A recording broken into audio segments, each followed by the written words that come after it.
अगर आपका भाई प्रधानमंत्री होता तो क्या आप पतंग बेच रहे होते या फिर पेट्रोल पंप पर अटेंडेंट या किसी गौशाला में हेल्पर होते? अगर आपका बेटा प्रधानमंत्री होता तो क्या आप लाइन में पैसे लेने के लिए खड़ी होती?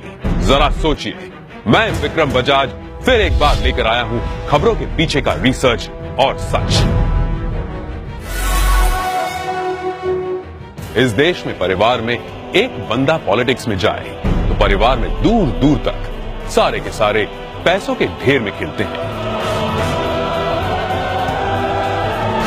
तभी आज हमारे पास हैं एक ऐसे नेता जो देश की सियासत की सबसे ऊंची कुर्सी पर बैठे हैं, लेकिन उनका परिवार कैसी आम जिंदगी जी रहा है। नरेंद्र मोदी के बड़े भाई सोम भाई मोदी खुद तो मानते हैं कि वो नरेंद्र मोदी के भाई हैं, पर उन्हें पता है कि प्रधानमंत्री के लिए सिर्फ 125 करोड़ देशवासियों में से एक है। छोटे भाई पंकज भाई गुजरात सरकार के माहिती विभाग में साधारण सी नौकरी करते हैं। दूसरे बड़े भाई अमृत भाई एक प्राइवेट कंपनी में फिटर के तौर पर रिटायर हुए हैं। आज भी उनके परिवार में से किसी ने एरोप्लेन अंदर से नहीं देखा। मोदी जी के दूसरे छोटे भाई प्रहलाद मोदी एक फेयर प्राइस शॉप चलाते हैं। उनकी 95 साल की माताजी नोटबंदी के बाद पैसे निकालने के लिए खुद लाइन में खड़ी दिखी थी। अब जब हम छोटे थे तो हमारा गुजारा करने के लिए वे अड़ोस पड़ोस के घरों में बर्तन साफ करना, पानी भरना, मजदूरी करना। आप कल्पना कर सकते हैं कि एक मां ने कितना कष्ट उठाया। नरेंद्र मोदी के चचेरे भाई अशोक भाई 8 बाय 4 फीट के किराए की दुकान में पतंग पटाखे और नाश्ते बेचते हैं। बड़े चचेरे भाई भरत भाई एक पेट्रोल पंप पर अटेंडेंट है और उनकी पत्नी रमीला बहन बड़नगर के अपने छोटे से घर में ही खाने का सामान बेचती है। मेरे देशवासियों, मैंने घर, परिवार, सब कुछ देश के लिए छोड़ा है।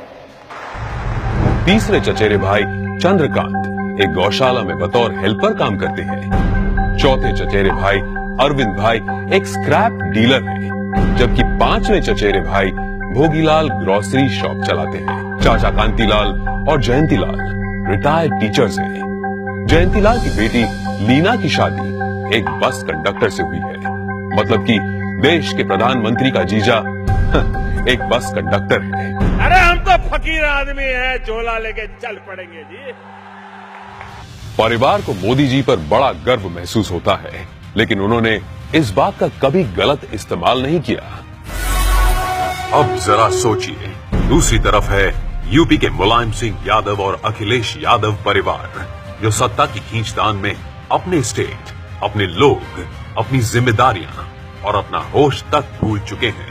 गांधी परिवार, जिसने अपने परिवारवाद से कितना बड़ा पॉलिटिकल एम्पायर खड़ा किया, और बिहार के लालू प्रसाद भी अरबों खरबों के घोटाले कर अपने खानदान को माला माल करते आए हैं। कश्मीर में भी लोगों का जो होना हो वो हो, लेकिन अब्दुल्ला परिवार के ऐशो आराम में कोई कमी नहीं आई। अब जरा सोचिए, नरेंद्र मोदी ऐसे कैसे प्रधानमंत्री हैं जो इतने बड़े पद पर होने के बावजूद अपने परिवार के लिए कुछ नहीं करते हैं?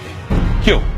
जवाब साफ है, ये 25-50 लोग नहीं बल्कि 125 करोड़ भारतीय ही उनका परिवार है। 125 करोड़ देशवासियों में एक मोदी होगा, उससे ज्यादा कुछ नहीं होगा। अपने आप को पूरी तरह खपा दूं, आहूत कर दूं, तो उससे बड़ा जीवन का आनंद क्या होगा? जरा सोचिए, क्या देश को ऐसा निस्वार्थ प्रधानमंत्री कभी मिला है या तो कभी मिलेगा? ये जरा सोचिए।